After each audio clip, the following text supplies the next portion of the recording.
दिनांक 25 मार्च को विष्णुगढ़ थाना अंतर्गत कुसुम्भा गांव में एक बच्ची का शव बरामद किया गया था, जो कि एक दिन पहले ही 24 मार्च को मंगला जुलूस के दौरान मिसिंग हो गई थी। इस संबंध में बच्ची के मां रेशमी देवी के आवेदन के आधार पर विष्णुगढ़ थाने में मर्डर और पॉक्सो के अंतर्गत एफआईआर दर्ज किया गया था। मामला चूँकि काफ़ी गंभीर था और इस केस में करीब करीब किसी प्रकार का कोई आई विटनेस और कोई परिवार की तरफ से भी कोई स्पष्ट बताया नहीं जा रहा था, इसलिए पुलिस के द्वारा सभी पहलुओं पर काम किया गया। विभिन्न प्रकार के टेक्निकल एविडेंसेस पे काम किया गया, कई प्रकार के फॉरेंसिक एविडेंसेस कलेक्ट किए गए, कई लोगों से पूछताछ किया गया जो कि किसी न किसी रूप में हमें कोई इन्फॉर्मेशन दे सकते थे, सभी से पूछताछ किया गया। अंततः पुलिस के द्वारा इस घटना में सम्मिलित 3 व्यक्तियों को आइडेंटिफाई किया गया और मर्डर कब और कैसे हुआ ये हम लोग अनुसंधान के दौरान पता कर पाए। जो 3 व्यक्ति जिनको कि गिरफ्तार किया गया है उसमें एक मृतका की अपनी मां रेशमी देवी है, उसके अलावा गांव की ही एक महिला शांति देवी है जो कि उनको भगतनी भी कहा जाता है और उनके द्वारा मुख्य रूप से तंत्र मंत्र इत्यादि का काम किया जाता है। और तीसरा व्यक्ति इसमें जो शामिल था वो था भीमराम। ये तीनों एक ही गांव के रहने वाले थे, भीमराम।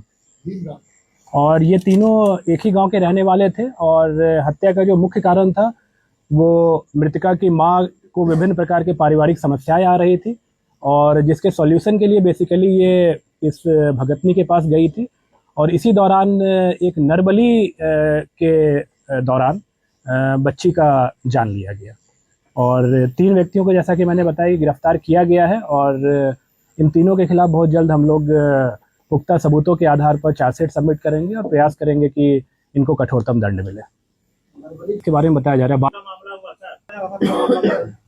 नहीं, जैसा कि अभी जो कारण बताया गया है मैं बता रहा हूँ, बहुत डिटेल में आपको एसपी हजारीबाग के द्वारा ही बताया जाएगा कि क्या इसमें किस प्रकार से चीज़ें हुई।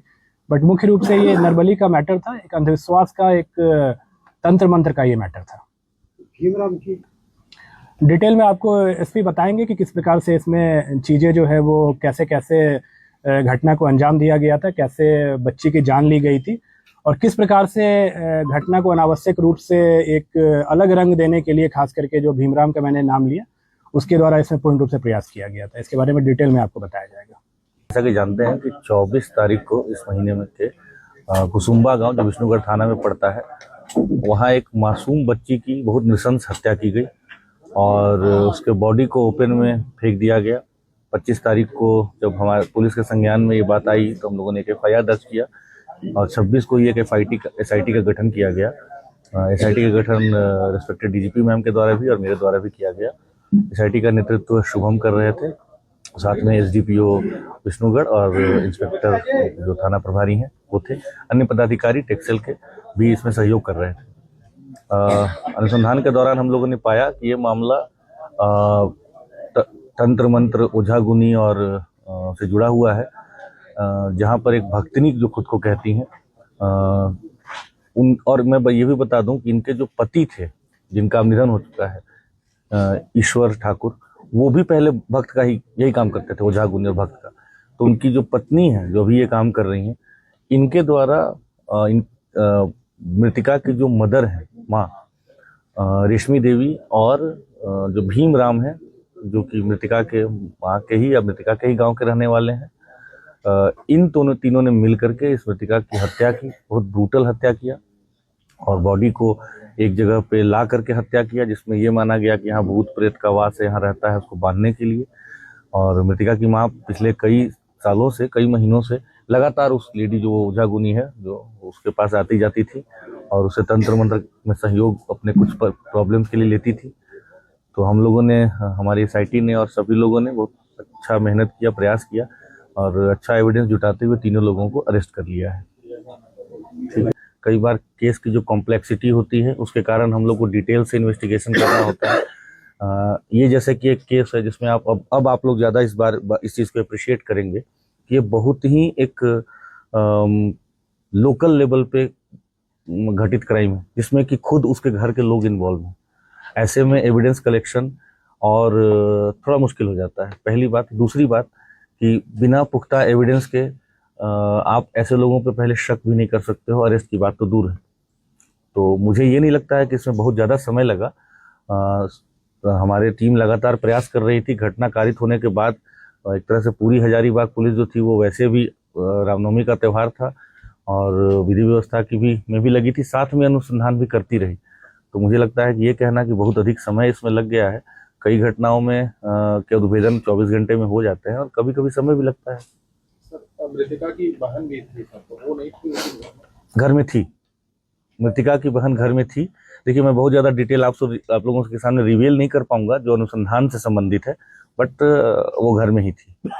कितना दिन में चाहिए इस बारे में जल्दी दे देंगे।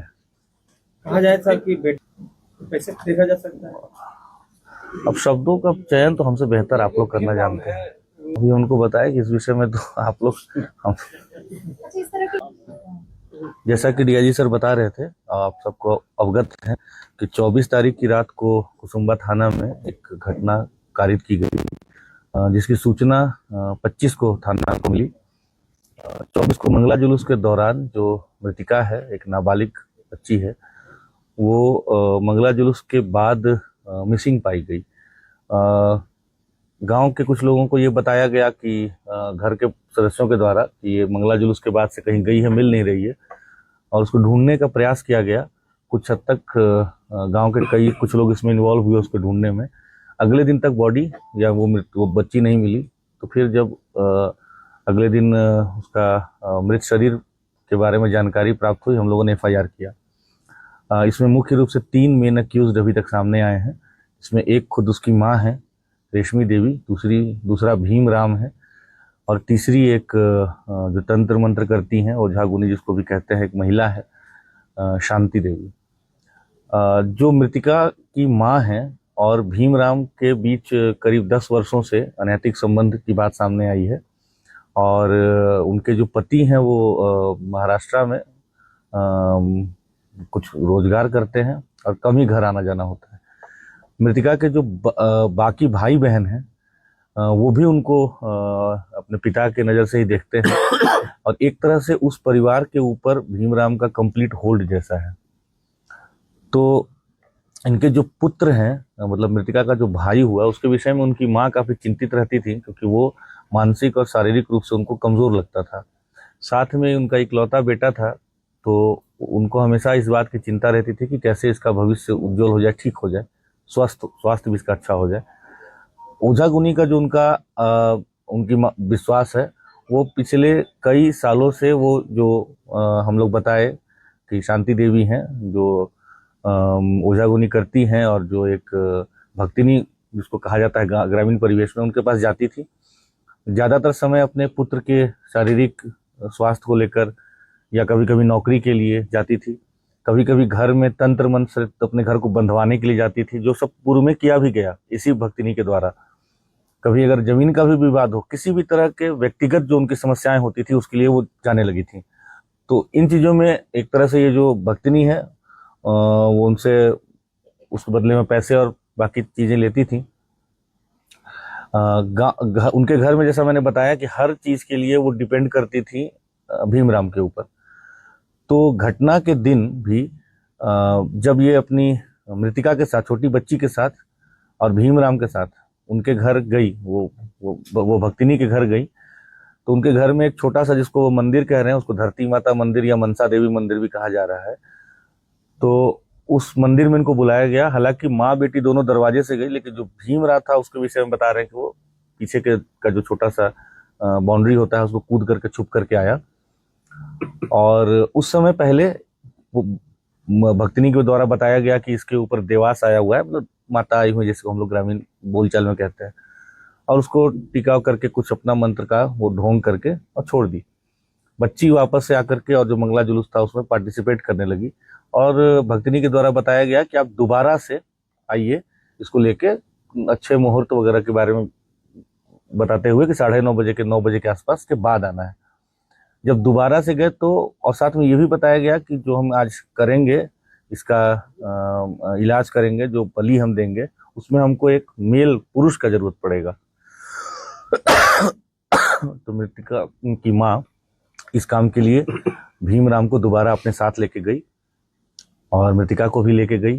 उसको बच्ची को पहले बताया गया कि उसको वहाँ बिठा करके वो मंदिर में जो छोटा सा है, जिसको मंदिर तो कहा जा रहा है जो भी, तो वहाँ पे बिठा करके उसको पूजा वूजा किया गया, टीका उका कुछ किया गया।